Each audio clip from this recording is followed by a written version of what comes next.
Saraswati power industries షేర్ల బదలాయింపుపై YCP అధినేత జగన్మోహన్ రెడ్డి ఎన్సీఎల్టీని ఎందుకు ఆశ్రయించారు?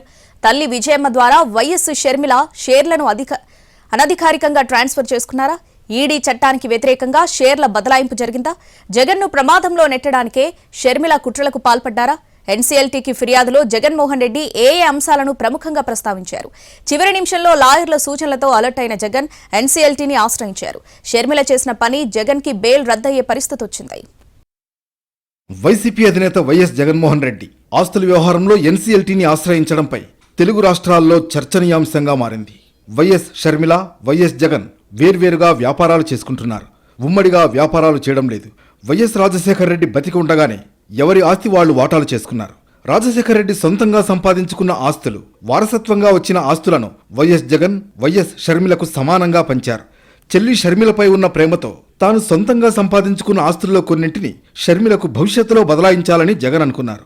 ఇందుకు ఏ రకమైన ఆర్థిక ప్రతిఫలాన్ని ఆయన ఆశించలేదు.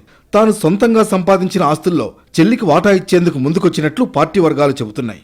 షర్మిలకు కొంత భాగం ఇచ్చేలా అవగాహన ఒప్పందం కుదుర్చుకున్నారు. ఈ ఒప్పందంలో భాగంగా సరస్వతి పవర్ కంపెనీ షేర్లు కొన్నింటిని తల్లి విజయమ్మకు కేటాయిస్తూ గిఫ్ట్ డీడ్ తయారు చేయించారు జగన్మోహన్ రెడ్డి. న్యాయస్థానాల్లో ఉన్న కేసులు పరిష్కారమైన తర్వాతే షేర్ల బదలాయింపు జరుగుతుందనే షరతును ఒప్పందంలో రాసుకున్నారు.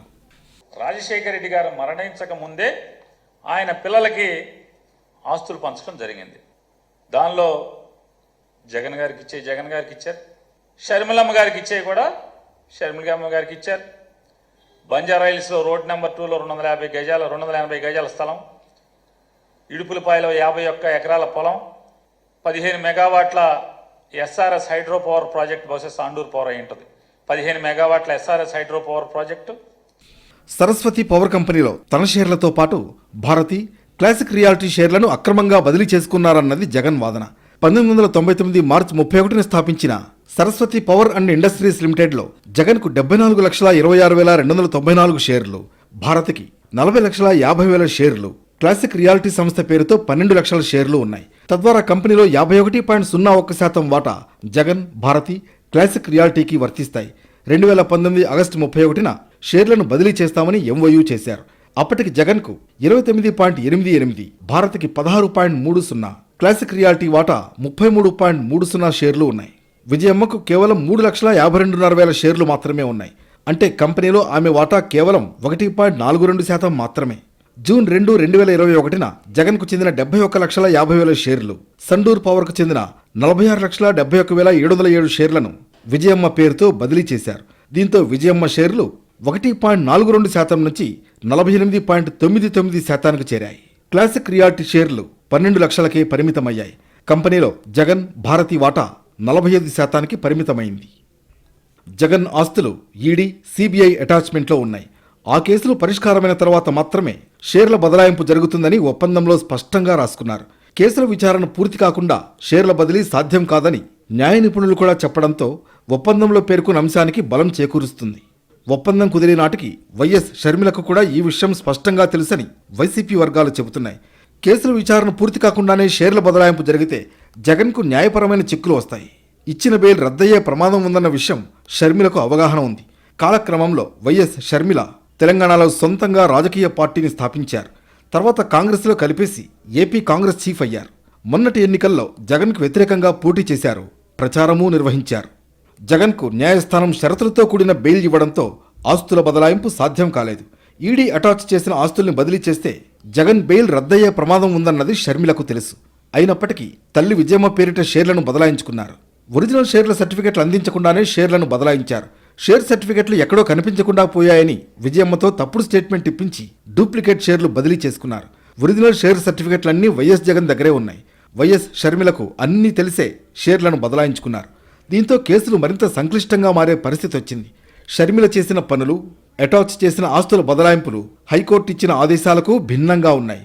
షర్మిల చేసుకున్న షేర్ల బదలాయింపుతో జగన్మోహన్ రెడ్డికి మరింత ఇబ్బందికర పరిస్థితులు ఏర్పడ్డాయి. కోర్టు నిబంధనల ప్రకారం ఈ ఆస్తులను బదలాయించకూడదు. షర్మిల అక్రమంగా షేర్లను బదలాయిస్తే న్యాయపరమైన చిక్కులు వస్తాయని జగన్ న్యాయవాదుల బృందం హెచ్చరించింది.